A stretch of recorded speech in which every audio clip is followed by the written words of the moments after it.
안녕하세요. 저는 서울에 사는 30대 후반 여성입니다. 결혼한 지는 이제 막 5년이 되었네요. 길다면 길고 짧다면 짧은 시간일 겁니다. 하지만 저에게는 억만겁의 시간처럼 느껴졌던 5년이기는 했어요. 그도 그럴 것이 제 결혼 생활은 그야말로 지옥 그 자체였거든요. 오늘 제 지옥 같았던 결혼 생활에 대해 이야기를 한번 해볼까 합니다. 이제는 벗어났으니 여러분들에게 편하게 이야기할 수도 있네요. 이런 날이 오리라고는 상상조차 해본 적이 없었는데 말이죠. 저는 남편과 연애 결혼을 했습니다. 뭐 연애 결혼이라고 할 것도 없는 게 연애를 한 기간이 굉장히 짧았어요. 한 3개월 정도였던 것 같습니다. 남편이 저를 좋다고 쫓아다닌 세월이 한 1년 정도 되었던 것 같고요. 제가 어렸을 때는 굉장히 예뻤거든요. 뭐 지금은 고생도 많이 하고 삶에 찌들어서 그전과 같지는 않지만 어디 가면 그래도 예쁘다는 말을 종종 듣기는 합니다. 그래서 쫓아다니는 남자들이 많았어요. 제가 조건이 굉장히 좋지 않음에도 불구하고 말이죠. 이렇게 이야기하면 저희 집안과 제 조건을 궁금해하실 것 같으니 짧게 이야기하고 지나가겠습니다. 그래야 제가 왜 그렇게 무시당한 건지 조금은 이해를 하실 수 있으실 테니까요. 물론 사람이 사람을 덜 배우고 못 배운 걸로 무시를 하는 것만큼 천박한 게 없기는 하지만 말이죠. 저희 어머니는 홀어머니셨습니다. 아버지가 일찍 사고로 돌아가시고 혼자 저를 키우셨어요. 원래도 넉넉하지 않은 살림살이였지만 아버지가 돌아가시고 나서는 그게 더 심해질 수밖에 없었습니다. 게다가 아들 잡아먹은 년이라고 할머니는 저희 엄마를 딱 내쳐버리셨으니까요. 아마 제가 아들이었다면 그래도 저는 거두어 가셨을지도 모르겠네요. 이런 가정은 다 쓸데없지만 말입니다. 아무튼 그래서 엄마와 저는 굉장히 힘들게 살았습니다. 하지만 그런 힘든 상황 대비 저희 모녀는 여러 사태를 비교적 잘 이겨낸 편이기는 해요. 뭐 저도 당황 한 번 없이 어른이 되었고 엄마도 어디 한 곳 아픈 곳 없이 지금도 잘 지내고 계시니까요. 할머니는 어디선가 잘 살고 계시기는 할 겁니다. 얼핏 듣기로는 아버지 집안이 괜찮았다고 들었거든요. 그래서 별 볼 일 없는 엄마와의 결혼을 반대하셨고 아버지는 그런 자신의 집을 나와서 엄마와 결혼했다고 들었습니다. 뭐 할머니 처지에서는 그렇게 아들을 빼앗아간 것도 결국에는 험한 일 하다가 죽게 된 것도 다 엄마 탓으로 돌리는 게 속이 편하기는 하셨을 거예요. 이해를 아예 하지 못하는 것은 아닙니다. 그래서 저도 무턱대고 할머니를 원망하지도 않고 말이죠. 그저 제 인생에 없는 사람이라고 생각하고 살고 있었어요. 내내 말이죠. 저희 집 사정이 이러하다 보니 저도 결혼이 순탄하지만은 않았습니다. 남편이 저를 많이 좋아하는 것과는 논외로 말이죠. 내 눈에 흙이 들어가도 안 된다. 여러분은 그런 말 들어보신 적 있으신가요? 저는 들어봤어요. 내 눈에 흙이 들어가도 안 된다는 그런 말 말입니다. 하지만 남편은 포기하지 않았어요. 사실 저는 그렇게까지 해서 남편과 결혼하고 싶지 않았거든요. 무엇보다 엄마가 반대하는 결혼으로 속을 새까맣게 태운 시절이 있었기 때문에 저는 모두가 허락하는 결혼을 행복하게 하고 싶었습니다. 엄마를 위해서라도 말이죠. 내가 다 설득할 수 있어. 내가 정말 잘할게. 그러니까 제발 나랑 결혼 안 하겠다는 말만은 하지 마. 응? 자기야. 남편이 거의 바짓가랑이를 붙잡고 매달렸거든요. 저랑 결혼을 하지 못하면 마치 죽기라도 할 것처럼 말이죠. 당시에는 그런 남편의 마음을 정말 믿었던 것 같아요. 아, 이 사람은 정말로 나를 많이 사랑하는구나. 그리고 나 없으면 안 되겠구나. 그런 생각 말이죠. 그리고 왜 그런 말 있잖아요. 여자는 내가 사랑하는 사람보다 나를 사랑해주는 사람을 만나야 행복하다는 말 말입니다. 저는 행복해지고 싶었거든요. 그래서 남편과의 결혼을 마음 먹었던 것 같아요. 그리고 뭐 얼마 지나지 않아서 무슨 수를 쓴 건지는 몰라도 시어머니의 허락을 받아오기도 했고요. 결혼을 허락했다고 해서 저를 예쁘게 본다는 건 아니었습니다. 시어머니는 사사건건 저를 걸고 넘어지면서 구박을 했으니까요. 어머 얘, 너는 예비 시댁에 오면서 옷차림이 그게 뭐니? 그것도 지금 선물이라고 사온 거니? 이래서 본데 없는 애들 싫다니까? 어디 가서 너희 집안 이야기 절대 하지 마라. 나 부끄러워서 내가 얼굴을 못 들고 다니겠으니까. 그런 말들을 아무렇지 않게 하곤 하셨습니다. 사람이 말로 상처를 크게 받을 수도 있다는 것을 전혀 고려하지 않는 사람처럼 말이죠. 그리고 저는 언제나 시어머니의 그런 말들로 상처받았어요. 그리고 그런 시어머니의 구박은 결혼을 하고 나서 더더욱 심해졌습니다. 오늘 우리 집에 와서 김장 좀 하거라. 제가 오늘은 일정이 있어서요. 니까짓 게 일정이 있으면 뭐가 있어. 그리고 일정이 있다고 해도 시어머니가 달려오라고 하면 당장 달려와야지. 너는 결혼할 때 뭐 하나 제대로 해온 것도 없는 주제에 시어머니 말도 안 듣고 편하게 살려고 했니? 이게 양심이 있는 거야 없는 거야. 그런 막말을 듣고 김장하러 가면 배추를 100포기도 넘게 던져주시고는 본인은 안방에 들어가서 누웠습니다. 중간중간 나와서 뭐가 이렇네 저러네 하면서 잔소리를 하는 것도 잊지 않으셨고 말이죠. 정말 스트레스를 많이 받았던 것 같아요. 인제 와서 돌이켜 생각해보면 그 스트레스 때문에 아이가 들어서지 않았나 싶을 정도로 말입니다. 정말로 하루가 멀다 하고 전화를 해댔고 불러다가 집안일을 시키거나 자기 분풀이를 저에게 해댔거든요.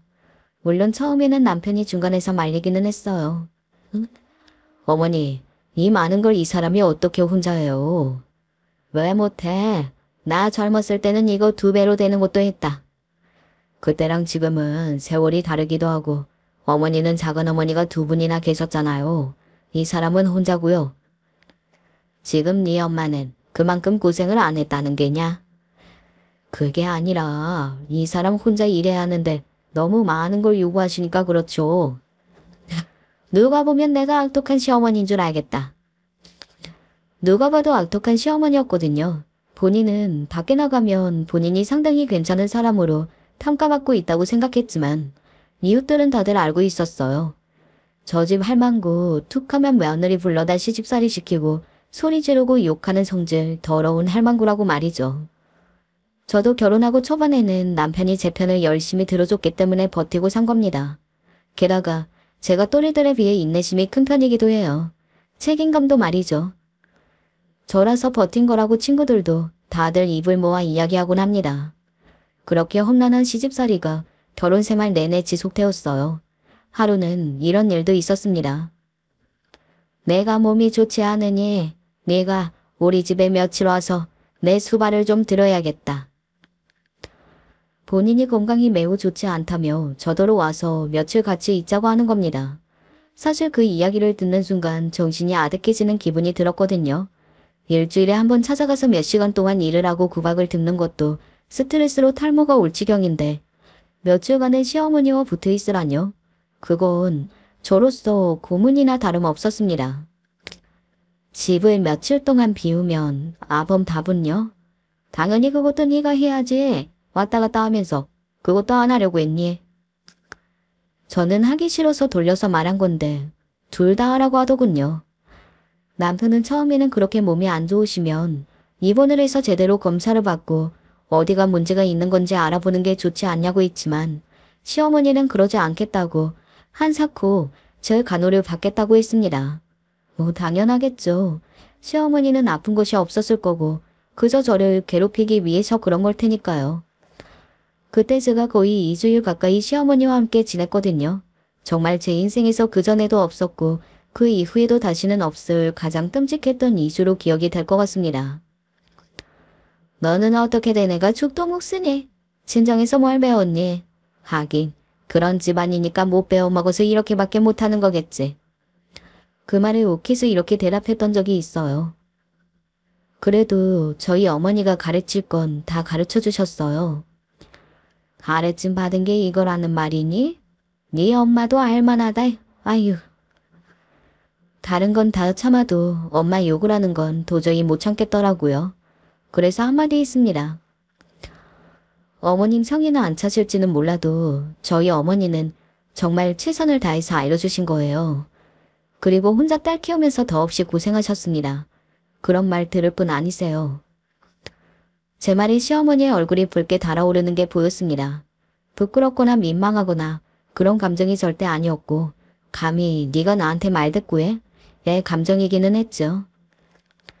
어디 어른 말씀하시는데 말 대답을 해. 이게 바로 네가 못 배워 먹었다는 증거다. 그때 내 아들이 죽겠다고 들어눕지만 않았어도 내가 너 같은 걸 며느리로 들였을 것 같냐. 지금도 그때 더 반대했어야 하는 건데 아는 후회가 밤마다 들어서 자다가도 벌떡 일어나는구만. 저도 마찬가지라고 말하고 싶었습니다. 나도 그때 결혼을 하지 말았어야 했는데 하고 후회하고 매일 밤 시어머니를 생각하면 치를 떤다고 말이죠. 어디 가서 며느리라고 제대로 소개도 못하고 내가 진짜 아무도 소개하지 말라고 한 적이 없었습니다. 다만 본인이 제가 아버지가 없고 못 배웠고 가난하다는 이유로 어디에 며느리로 내놓기 쪽팔려서 말을 하지 않는다고 했을 뿐이었죠. 이불 빨래 좀 해라. 엊그제 했는데. 아픈 사람이니 땀을 흘렸을 거 아니냐? 그러면 하루 걸러 하루 해야지. 아프긴 무슨. 저렇게 배에 힘을 가득 주고서는 쩌렁쩌렁하게 소리를 질러대는 사람이 아프기는 어디가 아프단 말입니까? 사실 그런 모습을 보고 시아버지도 민망하기는 했는지 한마디 거드시기는 했어요. 그렇게 크게 소리를 질러대는 거 보니 다 나왔구만 뭘. 시아버지의 그 말에 시어머니의 표정이 민망한 듯 붉어지더군요. 그러고는 헛기침하더니 시아버지에게 이렇게 말했습니다. 여자들 일에 당신은 말 없지만소. 안 얹으려고 해도 자네가 너무 말도 안 되는 소리를 하니 그렇지. 그리고 좀 시끄러워야지 원. 시어머니는 시아버지에게 뭔가 말을 하려고 하다가 삼키는 게 보였습니다. 그리고 그 다음날 저보고 이제 집으로 돌아가라고 하더군요. 그것도 참 곱게 돌아가라는 소리는 절대 하지 않았습니다. 너 때문에 내가 화병이 생길 것 같아서 못 보고 앉아있겠다. 그만 집에 가라. 저는 뒤도 돌아보지 않고 짐을 쌌습니다. 시어머니는 또 그 모습이 꼴보기가 싫었던지 이렇게 말했어요. 저 짐 싸라고 바로 짐 싸는 것 좀 보소. 내가 정말 며느리 복이 없어도 그렇게 없을 거라고는 꿈에도 상상을 못했는데. 저도 이런 결혼 생활을 이런 시집살이를 할 거라고는 한 번도 상상해보지 못했어요. 나는 말에 속으로 꿀꺽 상탔습니다. 그 일이 있고 나서도 한동안 엄청난 시집살이는 계속되었습니다. 뻑하면 불러다가 집안일을 시키는 건 당연한 게 되었고 짐꾼 노릇을 하는 날도 부지기수였습니다. 그렇게 굴려 먹으면서 구박은 구박대로 했어요. 하루는 이런 일이 있었습니다. 시어머니와 둘이 함께 마트에 간 날이었어요. 시어머니의 지인과 마트에서 딱 마주친 겁니다. 어머, 옆에 며느님이신가 봐요. 며느님이 인물이 좋네. 키도 크고. 아, 안녕하세요. 나중에 손주 태어나면 인물 좋겠다. 며느리랑 이렇게 둘이 다정히 장도 보러 오시고. 아유, 나는 우리 아들 자한다도 못 보내고 있는데 너무 부럽네 그래. 뭐 좋은 짝 만나서 가겠지. 그 지인과 대화를 나눌 때 시어머니의 표정이 어딘가 좋지 않았거든요. 그분은 제 칭찬만 하는데도 계속 굳어져가는 시어머니의 얼굴을 보면서 어딘가 불안하기는 했습니다. 또 뭐가 시어머니의 심기를 그렇게 건드렸나 싶어서요. 하지만 저는 인사 말고 아무 말도 드리지 않았고 가만히 서 있기만 했으며 별일이야 있겠나 싶었어요. 그런데 아니었습니다. 내가 오늘 얼마나 쪽팔렸는지 알아? 너 때문에? 집으로 들어오자마자 시어머니는 손에 들고 있던 봉투 하나를 저에게 집어던지며 큰 소리로 말했어요. 너무 깜짝 놀라서 바닥에 주저앉을 뻔했거든요. 그 여편네가 어떤 여편네인데 뒤에서 내 욕을 얼마나 많이 하고 다니는 여편네인 줄 알아? 그런 여편네한테 이 꼴을 보였으니 아휴 나는 이제 못 산다. 못 살아. 그니까 마트에서 마주친 시어머니의 지인은 평소에 시어머니와 그다지 사이가 좋지 못한 사람이었던 것 같더라고요. 뭐 시어머니의 성품을 생각하면 보나마나 시어머니가 잘못한 거겠지만 말이죠. 하지만 저는 제가 뭘 잘못한 건지는 모르겠더군요. 가만히 서서 인사만 했는데 말이죠. 하지만 그 의문도 곧 풀렸습니다. 그 여편네가 나 며느리 못 봤다고 뒤에서 얼마나 씹어대는 줄 알아? 한욕도 집안도 직업도 뭐 하나 볼품없다고. 그런데 그 앞에서 그 꼴의 모습을 보였으니 아휴 이제 앞으로는 얼굴을 어떻게 들고 다녀. 너는 옷꼬라지가 그게 뭐니? 그니까 저를 뒤에서 씹었던 그 지인이 제 차림을 보고 속으로 비웃었을 거라며 그게 쪽팔려서 화가 난 거라고 하더군요. 그거 자체도 저는 이해가 안 되기는 했지만 그날의 제 차림이 그 정도는 또 아니었거든요. 마트에 가면서 뭐 힐을 신고 명품 가방을 들고 갈 수는 없잖아요. 그냥 평범한 차림이었습니다. 오히려 볼품 없다면 시어머니의 차림새가 더 볼품이 없었지 말입니다. 그 여파는 생각보다 조금 오래 갔습니다. 그 뒤로 한동안 저를 볼 때마다 이렇게 말씀하셨거든요. 진짜 어디 내놓기 너무 부끄러운 며느리가 이렇게 나를 힘들게 할 줄은 몰랐다. 너는 왜 그렇게밖에 못생겨 먹었냐?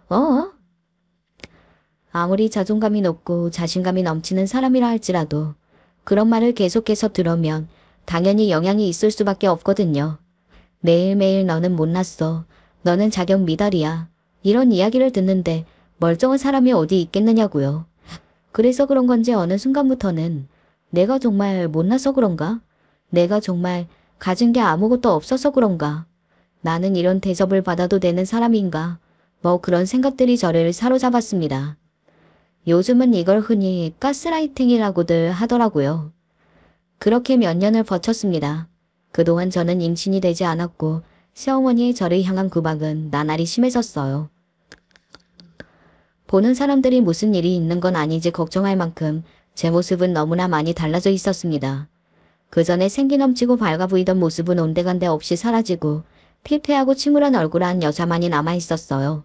그리고 남편도 변했습니다. 나 너무 힘들어. 자기가 한 번만 말해주면 안 돼?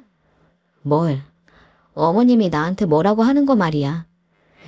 이제 너도 진지하게 고민을 한번 해볼 필요가 있는 것 같아. 무슨 고민? 이쯤 되면 너한테 문제가 있는 건 아닌지 아는 고민 말이야.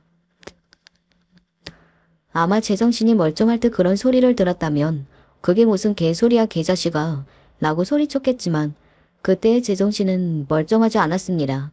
그래서 급기야는 제 탓을 하게 되더라고요. 아, 이게 다 내가 모자라서 그런 거다 하고 말이죠. 모자라서 노력을 하는데 그럼에도 불구하고 시어머니의 구박은 나날이 더욱더 심해져만 가고 그 악순환의 반복은 저를 더더욱 지옥의 구렁텅이로 몰아붙였습니다. 급기야는 밤에 잘 때 이런 생각까지 하는 지경에 이르렀어요. 내일 아침에 눈을 안 떴으면 좋겠다. 이대로 죽었으면 좋겠다. 하는 생각 말입니다. 인제 와서 돌이켜보니 정말로 제 정신상태가 심각하기는 했던 것 같아요. 아마 거기서 한 발 더 나갔다면 극단적인 선택을 했을지도 모를 일이에요. 다행히 그럴 일은 일어나지 않기는 했지만요. 제가 정신을 차리게 된 몇 단계가 있거든요. 지금부터는 그걸 이야기해보도록 할게요. 처음은 저희 엄마가 관련된 일이었습니다. 그날은 엄마 생일이 얼마 남지 않은 날이었거든요.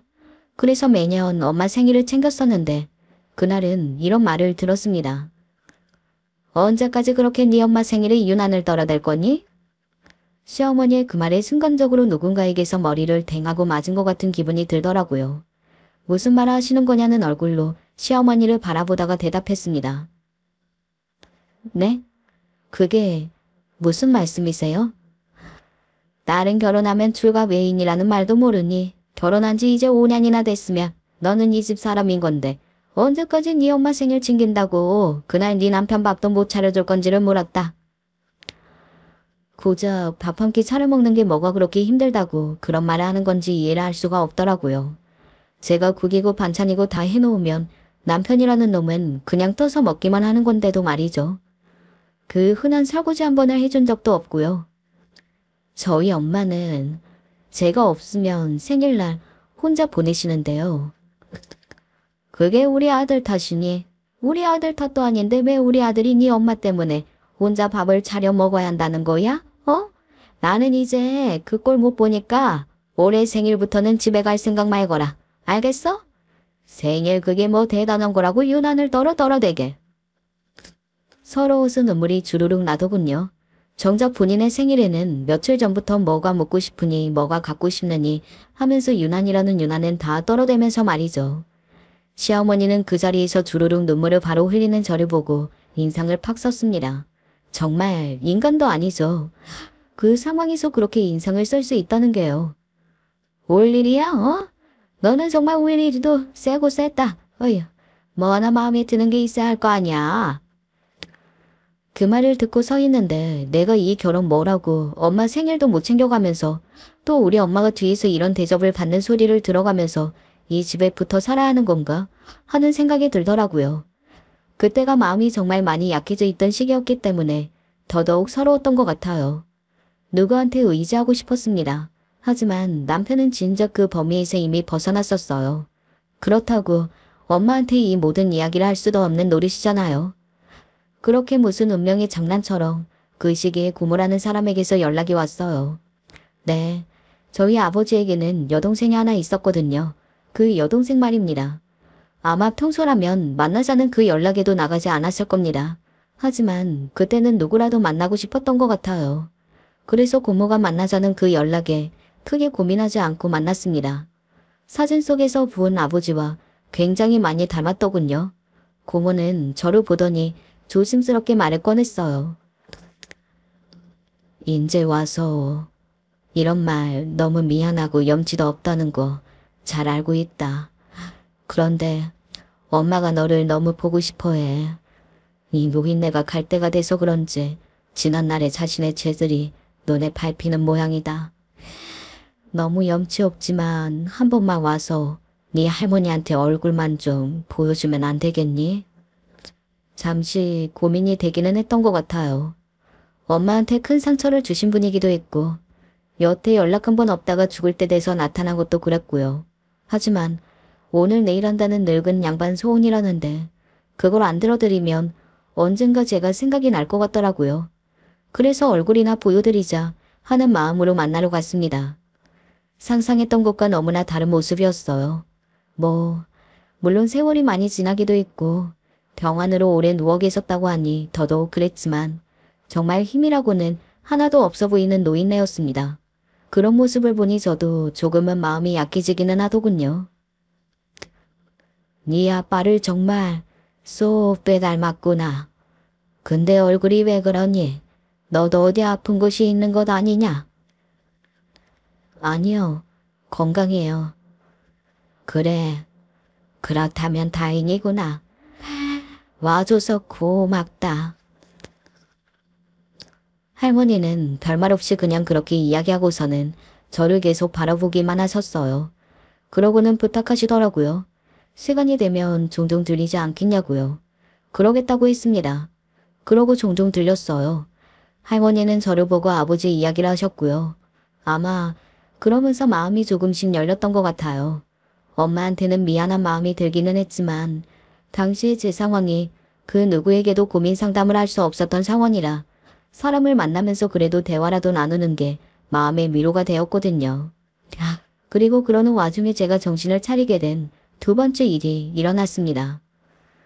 그 시작은 남편의 사소한 변화들에서 알 수 있었어요. 나 이번에 주말에 못 들어와. 또 출장 가? 너라니 가면 가는 거지.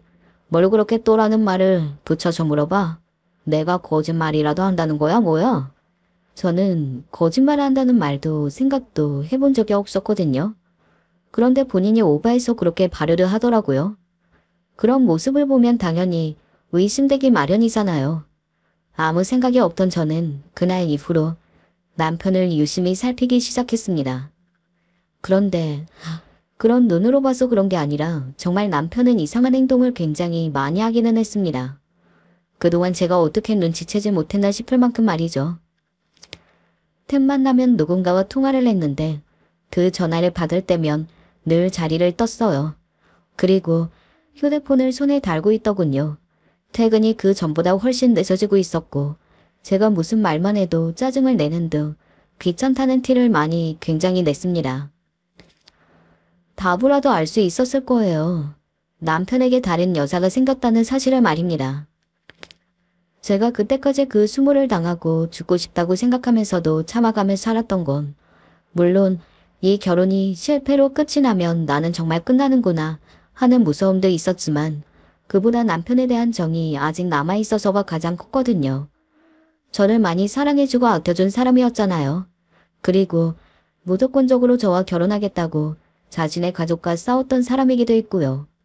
그 기억이 저에게는 꽤나 강렬하게 남아있었거든요. 하지만 바람을 피웠다면 그 모든 게 없는 이야기가 되는 거잖아요. 남편에게 실망도 많이 했고, 그리고 남편이 미울 때도 있었지만 그래도 기본적으로 정도 있었고 무엇보다 남편을 믿었습니다. 그래서 더더욱 배신감에 치를 떨었던 것 같아요. 한동안은 남편의 바람을 눈치채고도 아무것도 할 수 없었습니다. 아는 척하면 이 모든 게 끝인데 저는 아직도 그 사실을 받아들이고 싶지 않았거든요.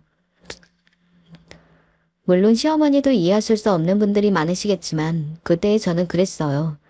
이혼을 한다는 것 자체가 큰 용기가 필요한 일이었거든요. 당시에는 제 멘탈이 많이 약해져 있기도 했고 말이죠. 그렇게 어떻게 하나 하며 속만 썩이고 있던 때 저에게 뭔가 고민거리가 있다는 것을 눈치챈 할머니가 저에게 이런 말씀을 하시더군요. 그게 뭐든 나중에 후회로 남을 일은 하지 말거라. 나는 죽을 때가 되니 그때 네 엄마와 너를 모르는 척하고 오기로 버텼던 게 아니 그 전에 네 아빠를 그렇게 쫓아보낸 게 이렇게 후회가 될 수가 없다. 너는 아직 젊지 않니? 뭐든 가능한 나이란다.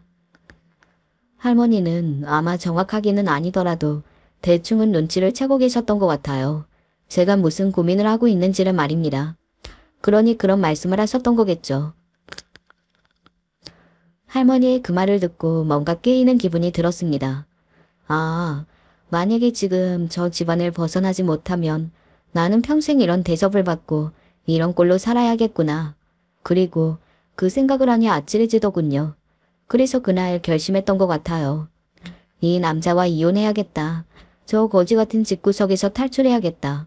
뭐 그런 결심 말입니다. 그런 결심을 하고 나니 속이 시원해지는 것 같더라고요. 그리고 화가 미친 듯이 솟구치기 시작했습니다. 나는 지 엄마한테 그런 대접을 받아가며 그 개고생을 하고 있는데 뒤에서 바람이나 피웠던 개자식을 말이죠. 정말 죽이고 싶더군요. 그리고 정말로 제가 분노를 정점을 찍게 된 건 남편과 그 상간녀가 주고받은 톡을 보고 나서부터였습니다. 남편이 사는 동안의 증거 확보를 위해서 남편의 휴대폰을 확인했거든요. 그런데 그 안에는 이런 충격적인 대화가 고스란히 남아있더군요. 아니, 자기 마누라는 정말 모른데 그렇게 찌를 내는데? 지금 제정신이 아니기는 해. 내 바람이 문제가 아니야, 걔는. 그러면 뭐가 문젠데? 우리 엄마가 되게 미워하거든? 그래서 그것 때문에 스트레스 엄청 받고 있어. 어머, 그러면 나도 나중에 시집살이 당하고 뭐 그러는 거 아니야?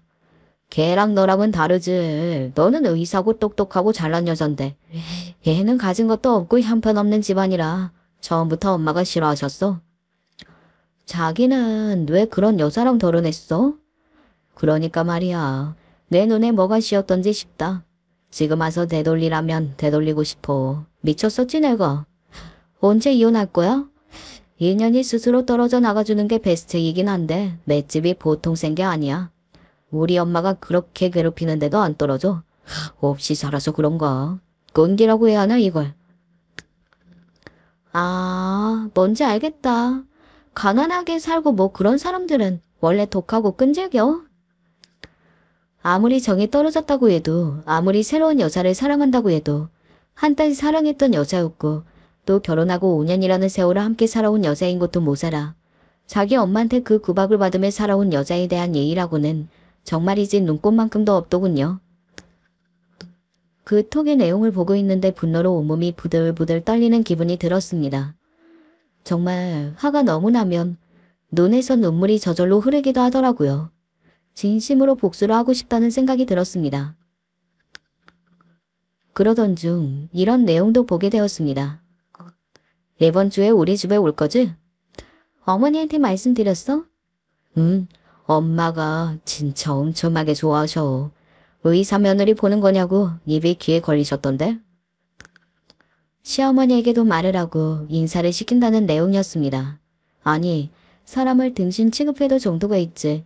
이거는 정말 사람 취급도 안 하는 거잖아요. 왜 사이코패스라는 말을 아시나요? 감정도 양심도 없는 사람들 보고 그런 말들을 하잖아요. 딱 그런 인간들 같더군요. 남편과 그 상간녀가 주고받은 톡의 내용들을 그대로 제 폰으로 옮겨놓고서는 남편의 휴대폰을 원래 있던 자리에 가져다 뒀습니다. 그리고 그날만을 기다렸어요. 대망의 그날이 밝았습니다. 저는 만반의 준비를 했어요. 녹음기도 성능이 좋은 걸로 하나 장만했습니다. 일단은 그 모든 상황에 대한 증거를 남겨놔야겠다는 생각이 세게 들었었거든요. 그리고 남편의 톡에서 본 그 시간에 예고 없이 시어머니 댁에 들이닥쳤어요. 그들은 전혀 예상하지 못한 채로 저를 맞이했습니다. 남편은 놀라서 눈을 동그랗게 뜨고서는 눈치를 봤지만 시어머니는 처음에 조금 놀란 거 말고는 되려 굉장히 당당한 얼굴을 하더군요. 뭐 그런 인간이라는 것을 알고 있기는 했습니다만 지금 생각해도 놀랍기는 하네요. 너는 어차피 곧 이혼당할 건데 여기는 왜 왔니? 지금 그게 이 상황에서 며느리한테 할 소리세요? 며느리 같은 소리 한다. 누가 내 며느리야? 너는 처음부터 내 며느리가 아니었어. 그 시간을 도려낼 수 있다면 도려내고 싶다. 감히 주제도 모르고 우리 집 며느리로 들어온 네 죄가 얼마나 큰 줄 알아? 저는 이를 악물었습니다.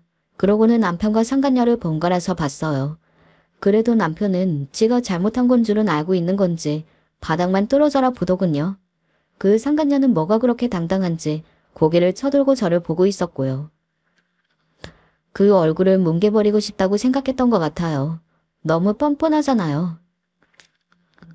어딜 그렇게 노려봐 감히? 감히라니. 같은 인간이 인간에게 그런 말을 쓸 수 있다는 것 자체도 진짜 그 사람의 인격을 보여주는 거라고 생각해요. 뭐 놀랍지는 않지만요. 그런 인간이잖아요. 당장 나가라. 너 같은 거 이 집안에 더 있으면 재소음부터 나가. 시어머니는 그렇게 이야기하며 손가락으로 저를 밀더군요. 마치 더러운 벌레를 만지기도 싫다는 것처럼 말이죠. 화가 나고 자시고 일단 너무 서러웠습니다. 아니, 내가 무슨 죄를 그렇게 지어서 여기서 이런 대접을 받고 있어야 하나 싶어서요. 인간 말종 같은 사람들이 저보고 감히 네 재수옴부터니 그런 말할 자격들이 있어요? 제가 해야 할 말이 아닌가요? 뭐, 너 지금 뭐라고 있냐? 어머니나 어머니 아들이나 저 상간녀나 당신들 셋이 쓰레기면서 왜 나한테 소리를 지르냐고요. 내가 잘못한 게 뭐가 있다고.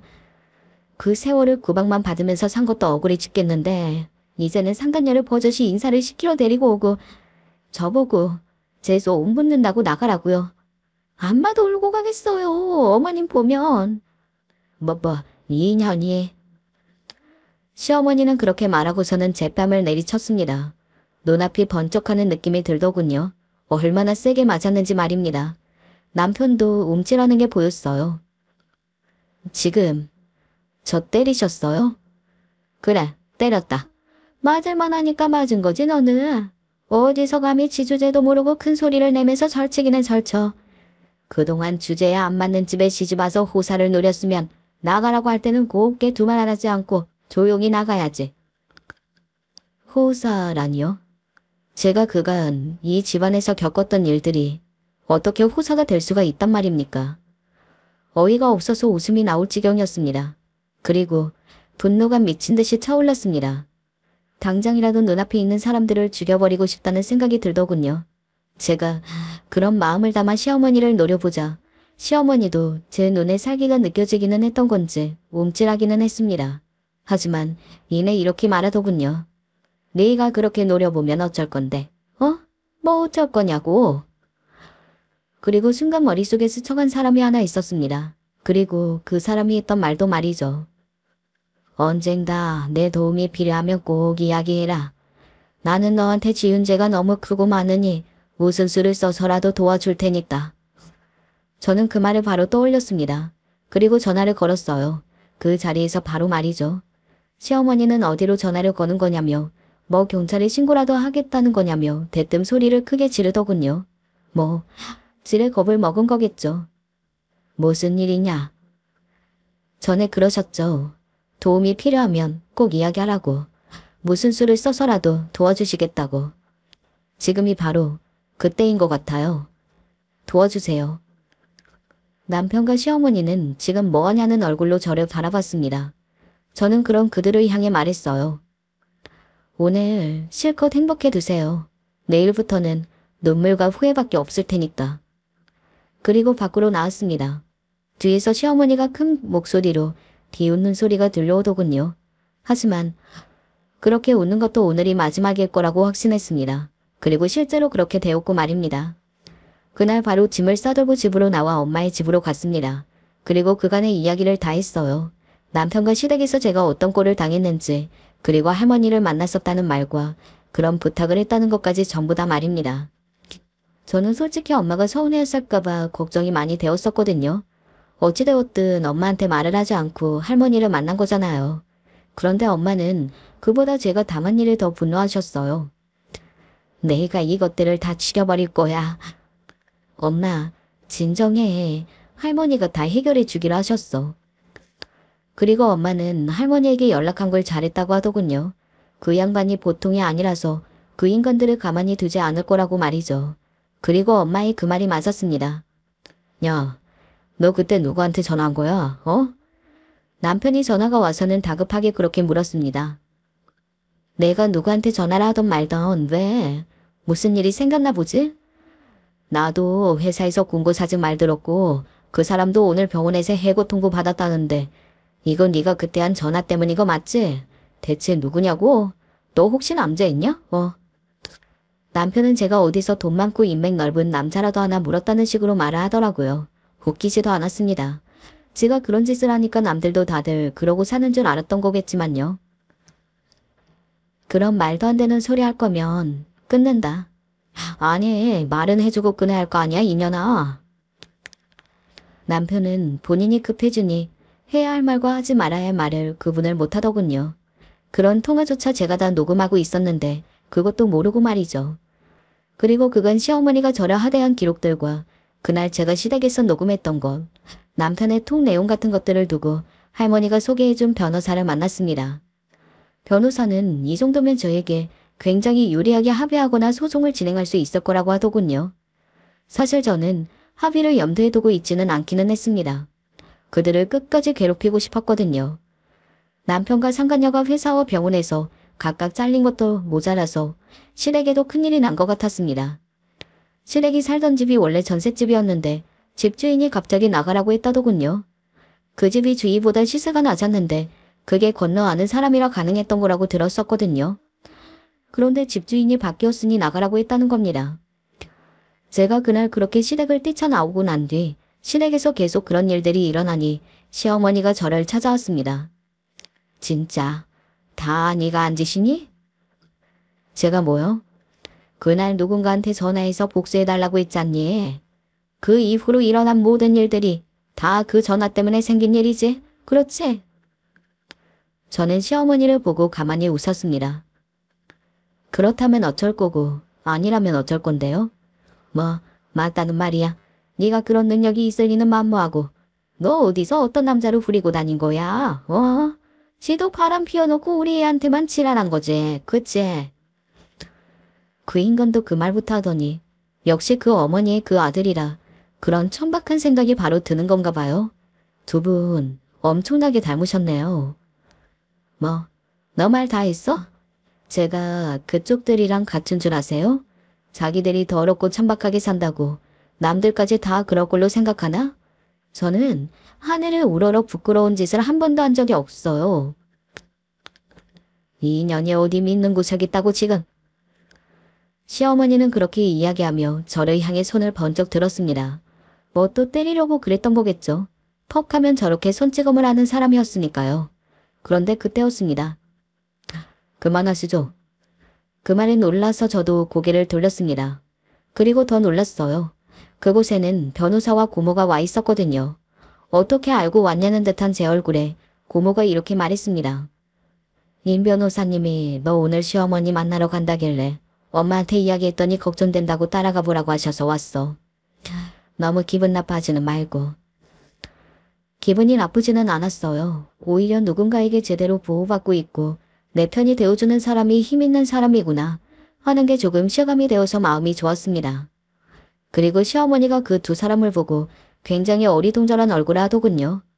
머리부터 발끝까지 좋게 집 한 채는 되어 보이는 것들을 두르고 나타난 누가 봐도 부잣집 사모님으로 보이는 고모와 누가 봐도 굉장히 똑똑해 보이고 권력 있어 보이는 남자가 저를 도와준다고 나타난 거니까 말이죠. 당신들은 누구야? 시어머니가 당황해서 말을 더듬으며 물었습니다. 그런 시어머니를 고모가 노려봤어요. 저는 희연이 고모 되는 사람이고 이분은 희연이 변호사 되시는 분입니다. 꼭 고모라니 아빠 없고 친가랑 영 끊고 산다고 했는데 원래는 그랬는데 최근에 연락이 닿았거든요. 고모는 그렇게 이야기하면서 제 옆에 앉았습니다. 몇 번 보지 못한 고모였지만 그 자리에서 그렇게 된 이후 의지가 된다는 생각이 들기는 하더군요. 가족이라는 게 그런 것인가 보다 하는 생각이 문득 들었던 것 같아요.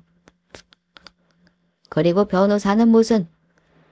제가 희연씨 이혼 소송과 폭행에 대한 소송을 진행 중에 있거든요. 뭐라고요? 폭행? 네, 저희 의뢰인에게 폭행하신 것에 대한 소송이요. 시어머니는 그때 큰일 났다고 생각했을 겁니다.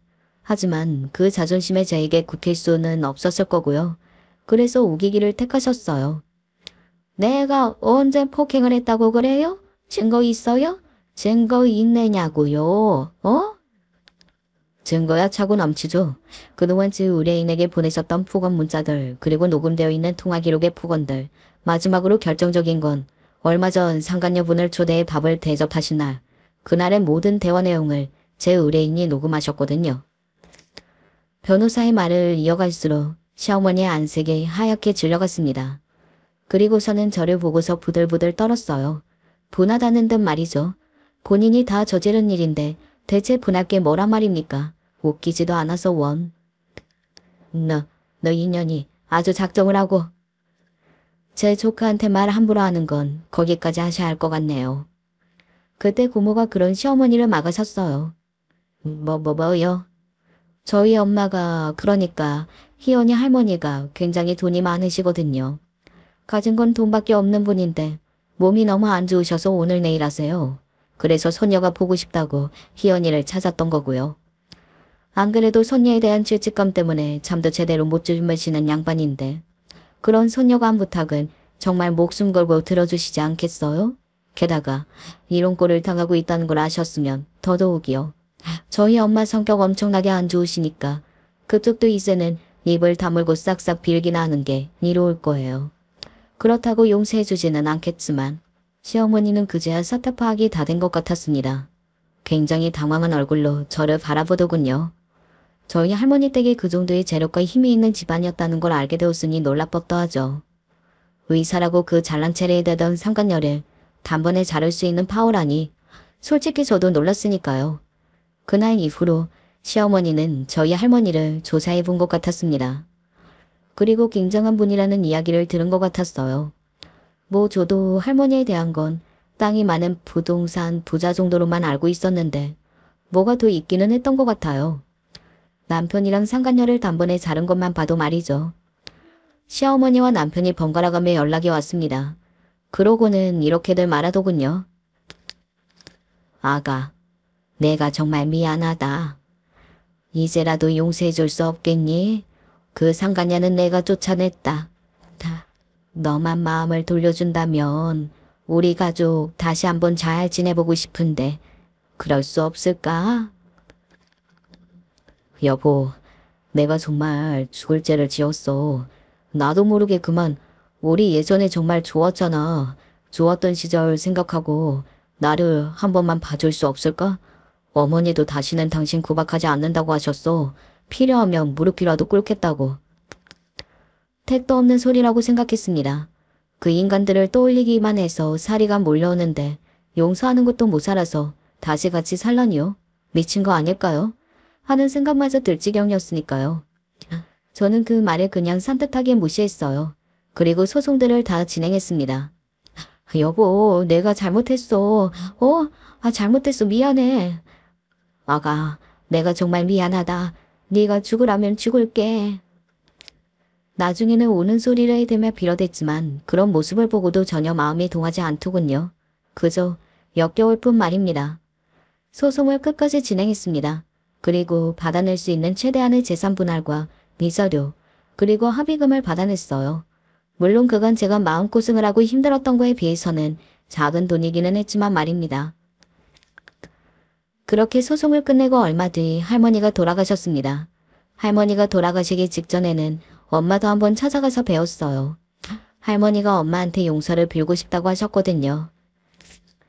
네 탓이 아닌데 그때는 그냥 아들을 잃은 슬픔과 분노가 너무 커서 누군가 탓할 곳이 필요했다.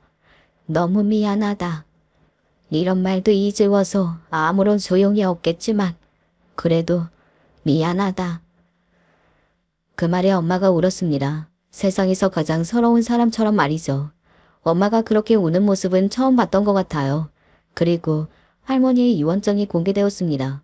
저와 엄마에게도 상당한 금액의 재산을 남기고 가셨더군요. 고모에게도 고맙기는 해요. 하나 남은 할머니의 자식인 고모인데 고모가 다 받아갈 수도 있었을 텐데 두 말 없이 저희에게 나누어주는 것을 찬성했다는 것을 듣고서는 말이죠. 어차피 오빠 있었으면 오빠에게 갔을 재산인데요, 뭐. 저는 상관없어요. 그리고 언니나 희연이나 이제 호강해야죠. 제가 상당한 재산을 물려받았다는 소식을 전해 들은 건지 남편이 마지막으로 찾아와 읍소를 하고 빌고 빌었지만 이제는 통쾌하다는 감동도 들지 않았습니다. 그저 버러지같이 보였을 뿐 말이죠. 아마 그들은 땅을 치고 후회를 할 것입니다. 아마 죽을 때까지 그렇겠죠. 그 엄청난 재산이 자신들의 것이 될 수도 있었을 텐데 라고 생각하면서요. 그리고 그게 제 최고의 복수라고 생각합니다. 제 이야기는 여기까지입니다. 어떻게 들으셨는지 모르겠네요. 꽤 통쾌한 결말이 아닌가요? 저는 그랬거든요. 이제 정말 마무리를 해야 할 것 같네요. 마지막으로 제 이야기 들어주셔서 감사합니다. 늘 건강하고 행복하세요. 결혼하는 잘못해서 인생 말아먹은 여자가 바로 접니다. 그런데도 미련하기 그지없어서 남편이 무슨 짓을 해도 다 받아줬죠. 물론 처음부터 이랬던 건 아니었습니다. 믿기지 않지만 남편은 연애하던 시절에는 정말 저라면 하늘의 별도 따다줄 정도로 헌신적으로 굴었거든요. 제가 싫어하는 일이라고는 단 한 번도 하지 않았고 제가 뭐 어쩌다 넘어지기라도 하면 본인이 다친 것처럼 더 호들갑을 떨면서 아주 온 세상 천지 다닐 때마다 다 업고 다닐 기세되게 잘해줬습니다. 결혼을 결심하게 된 것도 그 때문이었죠. 하지만 결혼하려 하니 역시나 시부모님 반대도 만만치 않았어요. 구하라고? 아니 구하가 웬 말이니? 절대 안 된다. 어떻게 우리 아들을 홀린 건지 모르겠지만 난 돈에 미친 여자 며느리로 삼을 생각 죽어도 없다. 어머님, 심정은 이해하지만 저 정호 씨 정말 사랑합니다. 조금만 예쁘게 봐주시면 안 될까요? 힘들게 키운 아들이 가진 것도 무엇도 없는 여자랑 결혼한다고 하니 당연히 속상하고 마음이 좋지 않으시겠죠. 하지만 저 돈 보고 정호 씨 만난 거 아니에요. 엄마, 내가 말했잖아. 우리 수진이 참하고 좋은 여자라고.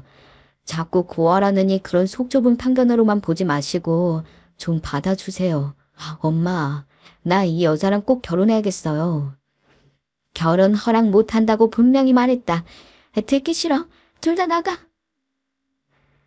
네, 사실 저는 부모가 없이 고아원에서 삶을 생활했습니다. 한마디로 부모에게 버려진 아이였어요. 평범한 아이들보다 암울한 유년 시절을 보냈고 하루 왼종일 가슴 아픈 사연을 내려놓자면 끝도 없이 나올 만큼 힘들었습니다. 하지만 남편은 그런 저에 비해 그래도 번듯한 부모님 아래에서 그렇게 부족하지 않는 삶을 살아왔거든요. 그래서 처음 시부모님을 만나고 온 날 이후로 며칠간 결혼에 대해서 조금 더 진지하게 고민해 본 적도 있었습니다. 그리고 얼마 뒤 남편과의 데이트 날 아무래도 당신이랑 결혼을 못할 것 같다고 이야기했어요. 결혼은 우리 둘이 하는 게 아니잖아. 집안의 허락과 축복을 받아야 하는 건데 어머님 반대가 저리 극심하신데 어떻게 결혼을 해. 우리 여기까지만 하자. 그게 맞는 것 같아. 미안해요. 나는 무슨 일이 있어도 당신이랑 결혼하고 싶어. 그러니까 그런 말 하지 마. 우리 부모님은 내가 어떻게든 설득할 거야. 그러니까 당신은 나만 믿어. 하지만 남편은 흔들리지 않고 굳건히 자리를 지켜줬고 대체 무슨 수를 쓴 건지 정말로 남편은 시부모님에게 결혼 허락을 받았어요.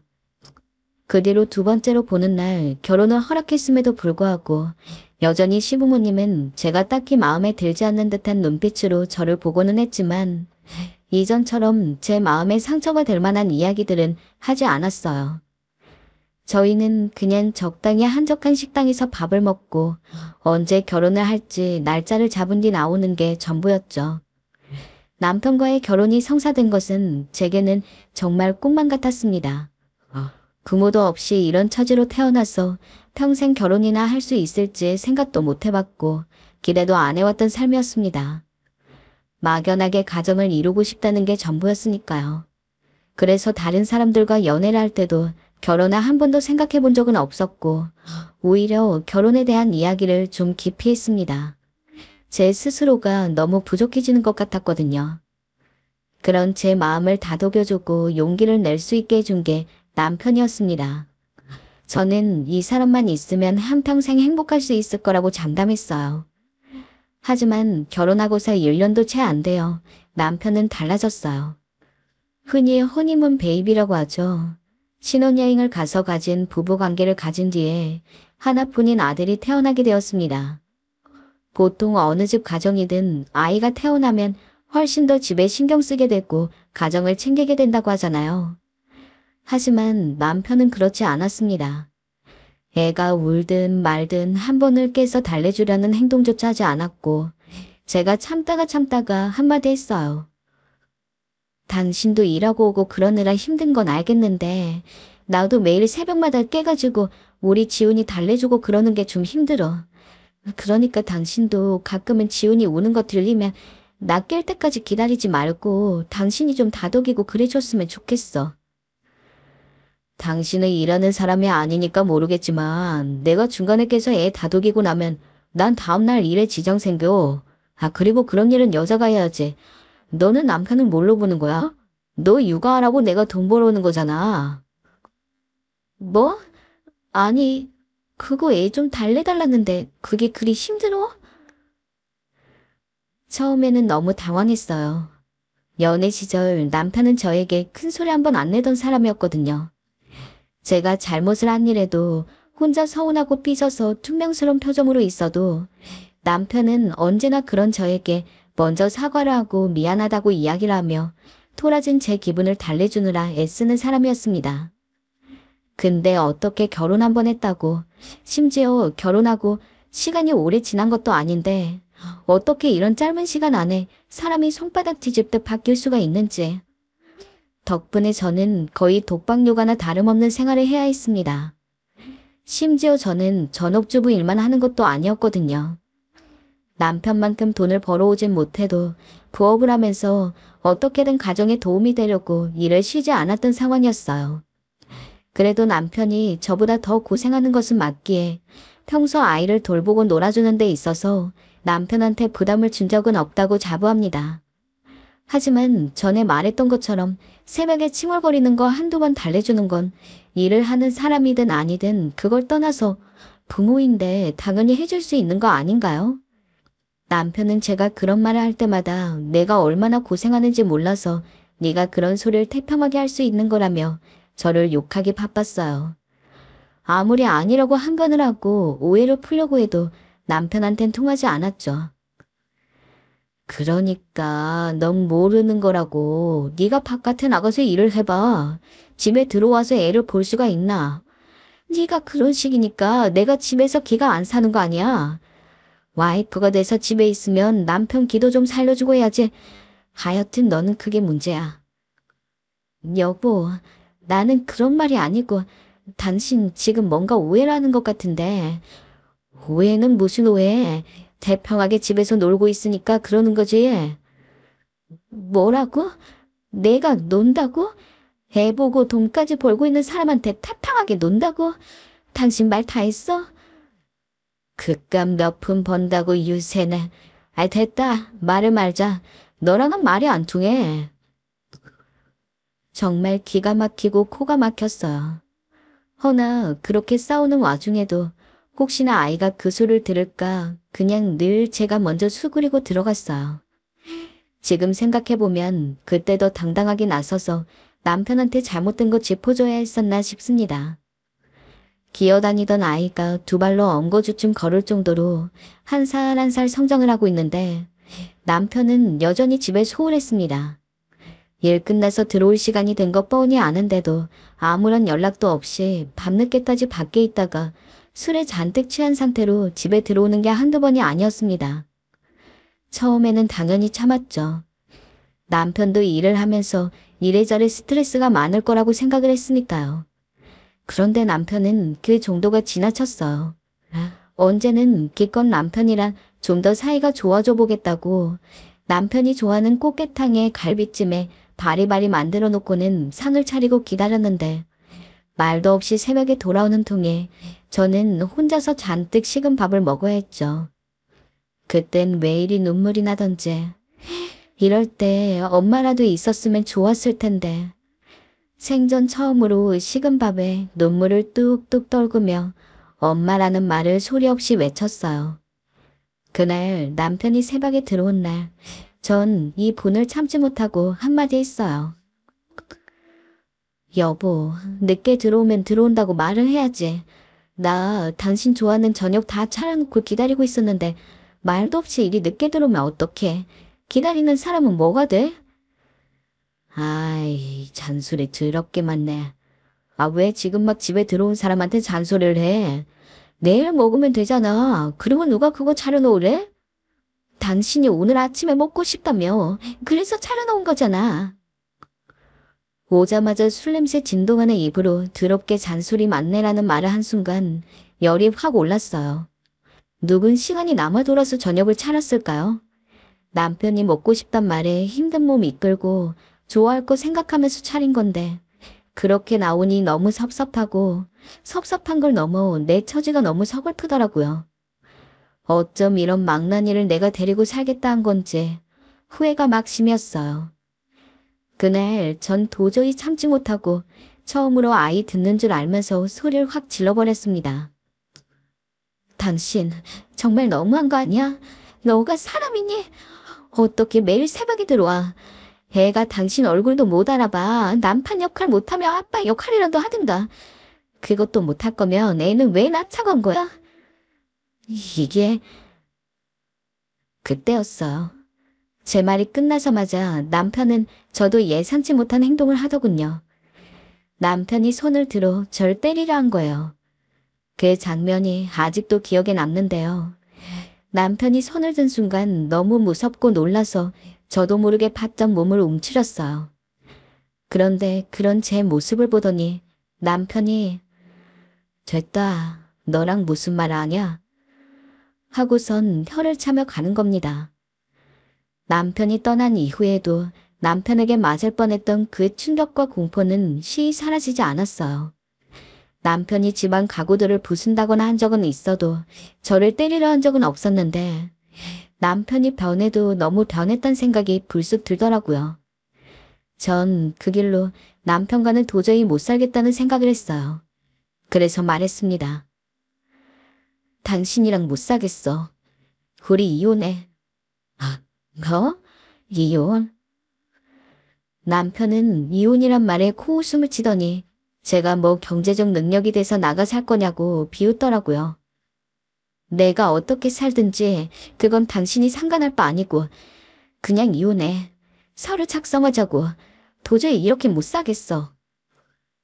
너 진심이냐? 제가 강하게 나가자 남편은 그제야 상황의 심각성을 깨달았는지 아무 말도 하지 않았어요. 요전날 절 때리려 한 것 때문에 그런다고 생각했는지 그 다음부턴 술도 안 먹고 들어오고 집에 일찍 들어오려고 하더라고요. 그러면서 집에 들어와선 자기 일찍 들어왔다는 생색을 그렇게 내곤 했어요. 남편이 일찍 들어왔으니 밥 좀 차려달라, 맛있는 거 해달라 하는 식으로요. 얼마나 꼴보기가 싫던지. 헌데 여기서 시련은 끝나지 않았어요. 그러던 어느 날 제가 이혼 아래 있던 소식을 얻지 않았는지 시어머니가 집에 찾아온 거예요. 예, 너 우리 애한테 이혼하자고 했다며? 아니, 넌 애 엄마가 돼서 그게 할 소리니? 아니, 우리 애가 뭘 잘못했길래 이혼하자 말을 해? 막말로 네가 가진 게 뭐가 있니? 가진 것도 없으면서 나가 살면 애는 어찌 키우게? 들어오자마자 대뜸 저에게 손가락질하면서 버럭 화를 내시는 시어머니를 보는데 이 얘기를 어디서 들었는진 예상이 가더라고요. 남편이 분명 일러 바친 거였죠. 예전 하다못해 부부 문제를 자기 엄마한테까지 뚜루루 달려가서 일러 바치는 꼴이라니 어이가 없었죠. 시어머니 성격상 여기서 끝나지도 않았어요. 자기 아들이 뭘 잘못했냐는 식으로 계속 나오시길래 저도 한마디 했습니다. 어머님, 이 사람 집에 일찍 들어온 적 한 번도 없고요. 애는 쳐다도 안 보고요. 남편 노릇은 그렇다 치고 아빠 노릇도 안 하는데 제가 어떻게 이혼하자는 소리 안 할 수가 있을까요? 그리고 전번날엔 절 때리라 하더라고요. 여기까지 말하자 시어머니도 꿀먹은 벙어리가 되었습니다. 자기가 생각해도 할 말이 없는지 그저 남편과 절 보며 잘 해결하라고 이혼은 함부로 하는 게 아니다 같은 말을 늘어놓더니 가시더군요. 남편은 시어머니가 제게와 뭐라 한 일로 제 마음이 다시 이혼으로 돌아설까봐 불안했나 봐요. 갑자기 안 가던 나들이를 가자고 하더라고요. 사실 그동안 가족끼리 오붓하게 주말에 나들이 한번 간 적이 없었어요. 정말 손에 꼽아요. 친구 가족만 봐도 매주 오늘은 수족관에 갔다 왔다. 아이가 좋아하더라. 이번엔 놀이공원에 갔다. 이런 말들을 많이 하던데 저에겐 다 그림의 떡이었어요. 그 말을 들을 때마다 속만 상했죠. 그렇게 유업 큰 공원으로 나들이를 가게 됐는데 지훈이가 아빠와 함께한 나들이를 무척 좋아했어요. 그 모습을 보니 이렇게 좋아할 걸 진작 데리고 나가주지 하는 생각이 절로 들더라고요. 지훈아, 오늘 아빠랑 놀아서 좋았어? 하고 물어보니 너무 좋아하며 해맑게 웃더군요. 남편이 어쨌든 변하려 하는 것 같아 그 다음부턴 제가 먼저 다시 제안했어요. 여보, 우리 주말에는 지훈이 데리고 놀이공원 한번 갈까? 지훈이가 저번에 TV에서 놀이공원 보더니 자기도 가고 싶대. 평일에 일하고 들어와서 주말에는 쉬어야지. 힘들어 죽겠는데 무슨 나들이야. 당신이나 다녀와. 네, 이 인간 고세를 못 참고 다시 돌아왔더군요. 가족끼리 좀 오붓하게 지내보겠다고 바깥에 나가자고 해도 남편은 힘들어했어요. 그리고 정말 주말이 되면 밥 먹는 시간을 빼고는 잠만 잤죠. 그래, 많이 피곤해서 그런 걸 거야. 라고 생각을 하면서 남편을 이해해보려 해도 서운한 건 어쩔 수가 없었습니다. 저한테 그렇게 대하는 거야 그렇다 쳐도 지훈이는 본인 핏줄을 타고난 자식인데 자식한테도 그렇게 아버지 노릇을 안 하려고 하니 속이 터지더라고요. 그렇게 다시 저희 사이는 냉정기에 돌입했습니다. 어쩌면 저도 마음 한구석 그런 생각을 했던 것 같아요. 아이는 그냥 나 혼자 키우는 거라고요. 하지만 차라리 돈이라도 잘 벌어오면 그걸 감안해서라도 이해하고 넘어갔을 텐데 이 인간이 하다 못해 일을 쳤더라고요. 남편이 점점 생활비로 주는 돈이 줄어들기 시작했을 때 뭔가 이상했어요. 여보, 돈이 이번 달에 많이 비는데? 그거 내가 다음 달에 메꿔줄게. 이번 달엔 그걸로 어떻게든 버텨봐. 이상해도 많이 이상했습니다. 남편은 당시 월급을 타면 저에게 생활비 명목으로 얼마씩 통장에 넣어주고 남은 돈은 본인이 용돈으로 썼는데 친구들과 내기 고스톱을 하기로 시작했다고 말한 이후부터 얼마 지나지 않아서 저에게 보내주는 돈이 점점 줄었습니다.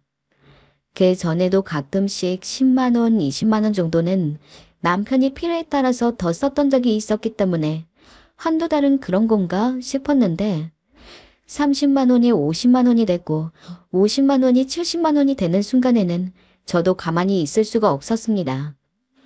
처음에야 괜찮았죠. 어차피 친구들끼리 작게 하는 거면 내기라고 하더라도 판돈이 그렇게 크지 않을 거고 기껏해야 술 한 번 거하게 사고 마는 거라고 생각을 했으니까요. 하지만 그게 아닌 것 같았어요. 남편한테 물어봤자 이전처럼 저한테 역정이나 낼 것이 분명했기 때문에 전 주말에 말도 없이 나가는 남편을 미행했습니다. 그러다가 남편이 친구와 함께 내기 고스톱이 아닌 제대로 된 불법 도박장으로 향하는 걸 발견했어요. 아, 정말 하늘이 노래지는 기분이더라고요. 설마 하면서 따라왔는데 정말로 이 인간이 도박에까지 손을 댔을 줄이야.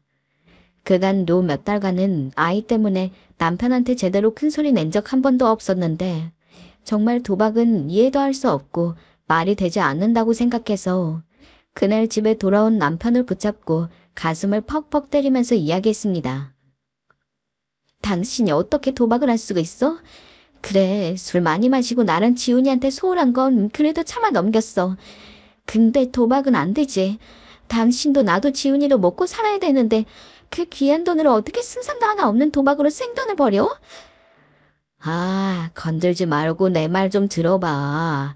이거 도박 생돈 버리는 게 아니야. 나 이걸로 돈도 많이 땄어. 지금 좀 잃어서 그렇지. 그리고 남자가 밖에서 일하다 보면 도박 같은 것도 하고 그러면서 스트레스 푸는 거야. 이런 걸로 스트레스 풀지 뭘로 푸냐. 내가 뭐 막말로 여자를 만나고 돌아다니는 것도 아닌데. 뭐라고? 당신 지금 그걸 말이라고 하니? 차라리 여자를 만나고 다니 이 새끼야. 남편이 반성하거나 사과할 거라고는 생각도 안 했습니다. 그리고 남편은 저의 예상대로 제가 뭐라고 소리를 지르든 오히려 본인이 잘못한 거 하나 없다는 식으로 소리를 높였죠. 그리고 그날 이후 남편은 더욱더 눈에 띄게 집에 들어오는 날이 없어졌고 저에게 생활비로 보내주는 돈은 한참 줄어들어 버린 지 오래되었습니다. 요즘 사람들이야 이런 일이 있으면 이혼을 하겠지만 저 때만 해도 배우자와 이혼을 하는 건 너무 따가운 시선을 받는 일이었습니다. 제가 할 수 있는 건 친구에게 전화해서 하소연하는 일밖에 없었어요. 나 어떡하면 좋아? 지연아, 정말 살고 싶지가 않아. 남편이란 놈은 가정은 나 몰라라 하고 도박이나 빠져있고 우리 지훈이 크고 있고 나 어떻게 살아야 하니? 당장 돈도 없는데. 어떡하면 좋네. 딱해서 울지 마. 일단 내가 이번 달에 월급 받은 거 너한테 붙여줄게. 이걸로 살고 있어봐. 다행히 친한 친구가 도움을 주었기에 망정이지. 그 돈이라도 없었으면 전 너무도 좌절했을 겁니다. 시댁이요? 시댁으로도 당연히 찾아가 봤습니다. 가서 이 모든 사정을 말하고 남편 좀 설득해달라 난리를 쳐댔죠. 그런데 네가 못 말리는 걸 나라고 어떻게 말리니? 그래. 걔가 지금에야 좀 도박에 빠져있지만 돌아올 거야. 그러니 그냥 기다려봐라. 라고 태평하게 말하는 시어머니 반응에 할 말이 없더라고요. 저는 잠시 물로 목을 축이곤 다시 천천히 말씀드렸어요. 하지만 시어머니 반응은 같았어요. 어머니, 이게 보통 일이 아니고요. 이 사람 지금 도박에 미쳐서 아무것도 눈에 보이지 않는 상태예요. 집에 들어오지도 않고 생활비도 줄었어요. 이대로 두면 큰일 나요. 저랑 지훈이는 뭐 먹고 살라고요? 아니, 그럼 나보고 뭘 어쩌라는 거냐? 네가 그리 집에서 닥달해야 되니 걔가 딴 마음 먹고 나갔겠지. 잘해줬어 봐라. 이런 일이 생기나. 남자는 다 여자하기 나름이야.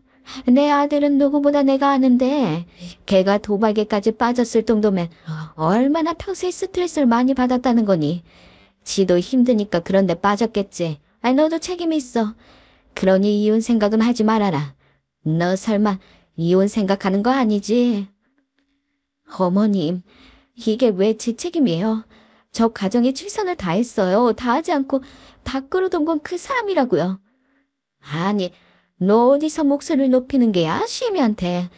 지금 이게 나한테 와서 뭐라 할 일이니? 왜 엄한 데 와서 따져? 정말 시끄러워 죽겠네.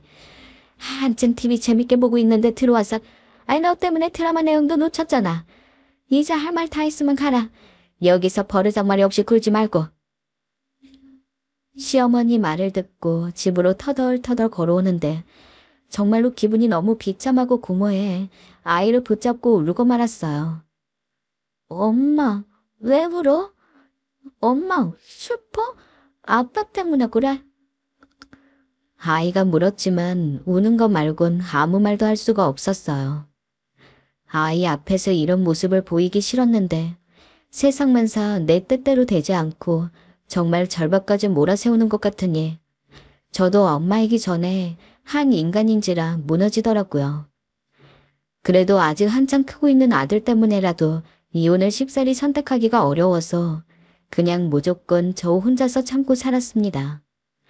제가 참고 산다고 해도 그 고충을 알아주는 남편이 있는 것도 아닌데요. 엄마, 내가 커서 우리 엄마 호강시켜줄게. 저리 말하며 해맑게 웃는 우리 지훈이만이 제 삶의 낙이고 보람이었어요. 지훈이는 초등학교 때부터 어느덧 의젓한 아이가 되어 있었어요. 엄마가 아빠 때문에 할머니 때문에 고생하는 걸 알아서 그런지 제가 울 때면 달려와 제 눈물 닦아주고 제 앞에서 춤추며 기분 좋게 해주고 엄마의 슬픔과 고통을 알아주는 건 어린 아들뿐이었네요. 엄마, 나 오늘 학교에서 수학시험 100점 맞았어. 정말로? 응. 아니, 안 배웠는데 어떻게 100점을 맞았어? 우리 지훈이 엄마가 학원도 못 보내주고 있는데. 수업만 들으면 문제 풀 수 있어. 선생님이 나 되게 똑똑하다. 심지어 지훈이는 머리가 다른 아이들에 비해 굉장히 좋았어요. 하나를 알려주면 열을 아는 아이. 그게 바로 저희 아들이었어요. 아들은 한글도 일찍 뗐을 뿐더러 어렸을 때부터 책 읽는 걸 좋아해 그렇게도 도서관에 가자고 졸라대곤 했어요. 그런데 머리가 크자 공부에 바로 두각을 나타내더라고요. 생활이 어려워 학원도 보내주지 못하고 있는데도 그저 교과서만 보고 문제를 척척 풀고 나중엔 담임 선생님이 그러시더라고요. 지훈이는 머리가 특출나게 좋은 것 같다고요. 아니, 지훈 엄마, 아이 공부 어떻게 시킨 거야? 지훈이는 학원도 안 다닌다던데. 그러게요. 전 딱히 시킨 게 없는데. 에이, 그러지 말고 말해봐. 우리끼리 뭐 숨기고 그래. 가끔 학원 보내는 아이 엄마들이 매일 1등을 해오는 지훈이가 신기한지 저에게 교육 철학이니 학원은 어디에 보내느니 묻곤 했지만 그때마다 할 말이 없었어요. 정말로 제가 지훈이에게 해주는 건 지훈이가 문제 풀어오면 답안지 보고 채점해주고 하는 게 전부였으니까요. 어찌됐든 지훈이가 그렇게 제게 희망이 되어주니 저도 언젠가부터 힘이 나더라고요. 하지만 남편은 여전했어요. 여전히 도박과 술을 끊지 못한 남편은 대체 언제부터인지 여자애도 손을 대고 있었습니다. 솔직히 도박까지 걸린 상황에서부터 여자가 있을 거라고 의심하기는 했습니다. 그냥 단순히 술과 도박에 빠져서 가정을 외면하는 걸 수도 있지만 보통 제 주변에 봤을 때 술이랑 도박에 빠진 남자들이 여자를 안 끼고 있는 경우는 거의 못 봤거든요. 그래서 남편이 혹시 제가 직접 물증을 잡은 게 없어서 그렇지 어쩌면 술집 여자라도 끼고서는 놀고 다니는 게 아닐까 하고 생각해봤습니다. 그리고 아니나 다를까 의심이 곧 확신이 되는 증거를 발견했습니다. 집에 있는 잔돈이란 잔돈은 모두 긁어 모아가지고 지훈이 풀 문제집을 사다 주고 있을 때였어요. 멀리서 웬 익숙한 웃음소리가 들리길래 저도 모르게 쳐다봤는데 남편이 웬 야시시한 원피스 입은 젊은 여자의 옆구리를 끌어안고서 아주 있는 대로 호탕하게 웃고 있더라고요. 자기야, 오늘 너무 좋았어. 정말? 난 자기밖에 없어. 여자가 누군지는 몰랐지만 딱 봐도 행색이 술집 여자였습니다. 남편은 집이 다 와갈 때쯤 여자의 입술에 뽀뽀를 하고는 헤어진 뒤 집으로 들어갔습니다. 아무리 의심을 하고 있었다고 해도 그래도 한편으로는 아닐 수도 있을 거라는 어떤 작은 희망을 가지고 있었는데 눈앞에서 그 희망이 와르르 무너지는 것을 보니까 한동안은 너무 정신이 멍하더라고요.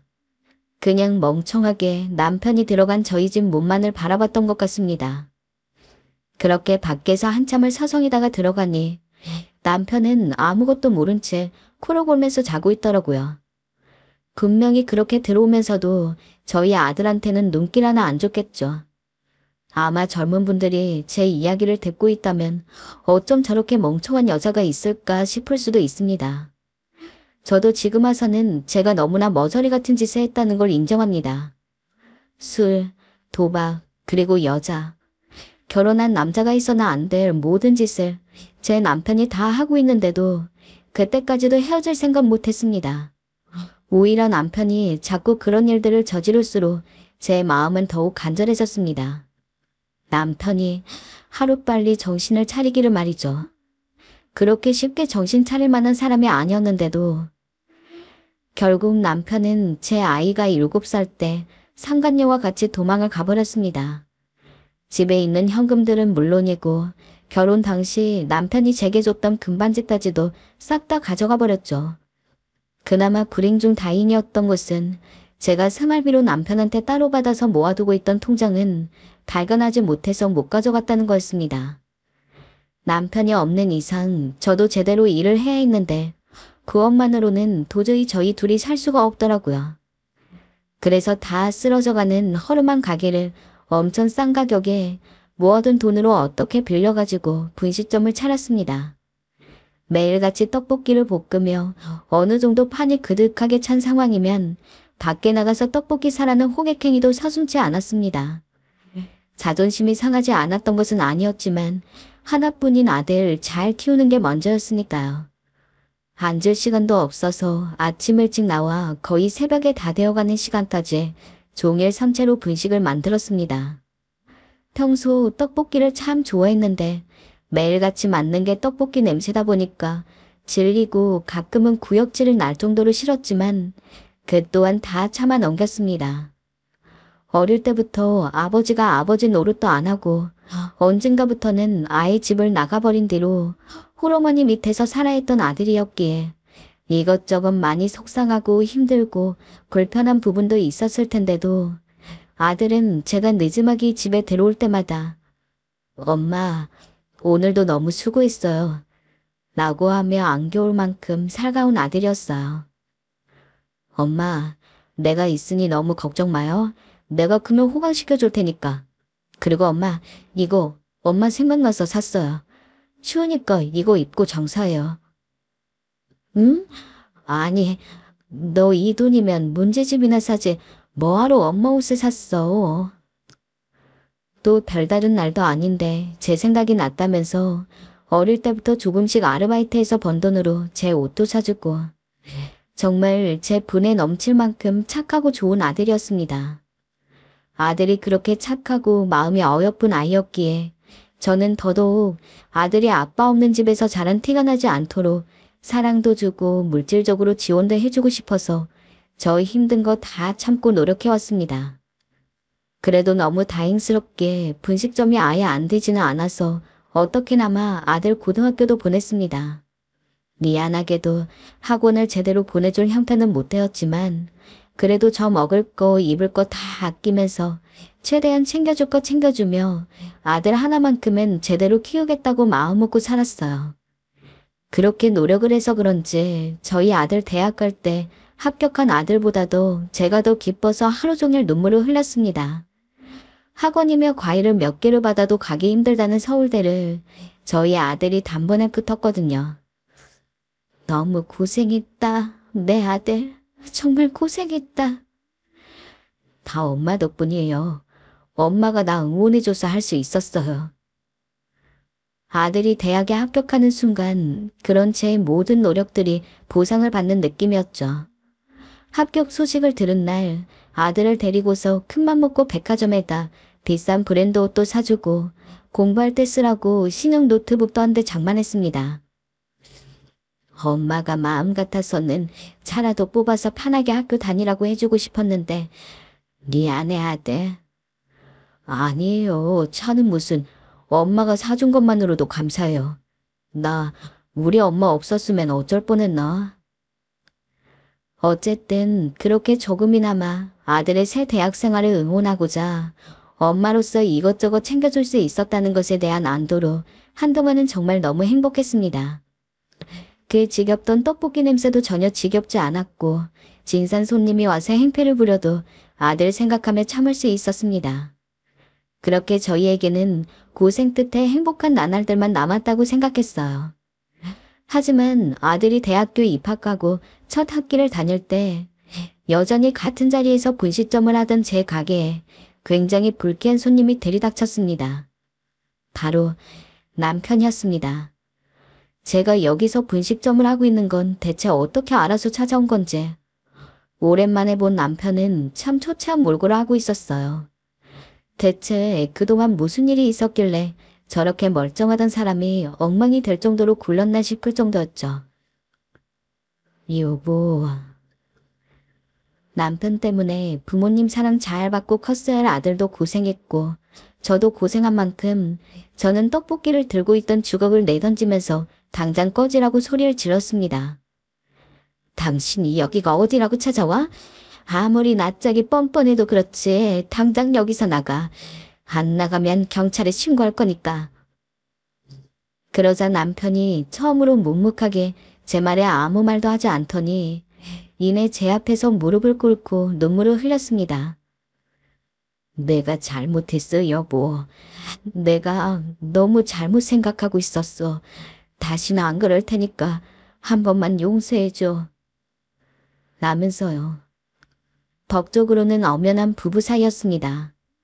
이혼을 하기 위해 변호사와 상담을 한 적이 있는데 남편 사는 곳을 몰라 소송도 복잡하고 돈도 많이 든다고 하길래 해야지 하다가 시기를 놓쳐버린 탓입니다.